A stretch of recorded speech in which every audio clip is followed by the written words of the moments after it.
Good morning সবাইকে। আজকে সকালে ব্রেকফাস্টে অনেক কিছু নিয়ে নিয়েছি। এই দেখুন, রুটি, জিলাপি, এদিকে চিড়ের পোলাও আর এদিকে কমলা লেবু, এত কিছু দিয়ে আজকে সারলাম হচ্ছে সকালের জলখাবার। এরপর আমার একটা পার্সেল চলে এসেছে অ্যামাজন থেকে, সেটাকে এখন আনবক্সিং করে তোমাদের দেখিয়ে দিই, কেন এরপর আর সময় পাবো না, তখন ভুলেও যাব। বিয়ের সিজন আসছে, এর জন্য আমি একটা এনে নিলাম ফাউন্ডেশন আর একটা নিয়ে নিলাম কনসিলার। এই দুটো একটু আমার কাজের জন্যও লাগে, তোমরা তো জানোই আমি মেকআপের কাজ করি, তার জন্য। তো এরপর চলে আসলাম দুপুরের খাবারে। তো আজকে দুপুরে ছিল লাউ দিয়ে মুগ ডাল, এখানে ছিল পোস্ত, আর এখানে ছিল ডিমের অমলেট, আর বানিয়েছিলাম হচ্ছে আজকে আমি একটা সব পাঁচমিশালি সবজির তরকারি আর পাঁপড়গুলো একটু পোড়া পোড়াই রেখেছি। মাছের ঝোল আছে।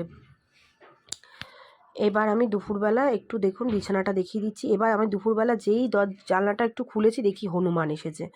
সেই হনুমান তো যা লাভ দিচ্ছে এদিক ওদিক করে, সে তার সাথে ক্যামেরা ঘোরাতে ঘোরাতে আমার ক্যামেরাটাও এদিক ওদিক হিলে যাচ্ছিল।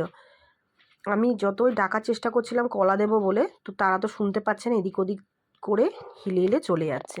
আমি ওদেরকে দেওয়ার জন্য এদিক ওদিক করে ক্যামেরাটা ঘুরিয়ে যাচ্ছি। ওই দেখুন, ওই দূরে গিয়ে বসে রয়েছে। আরেকটা হনুমানও আছে, দুটো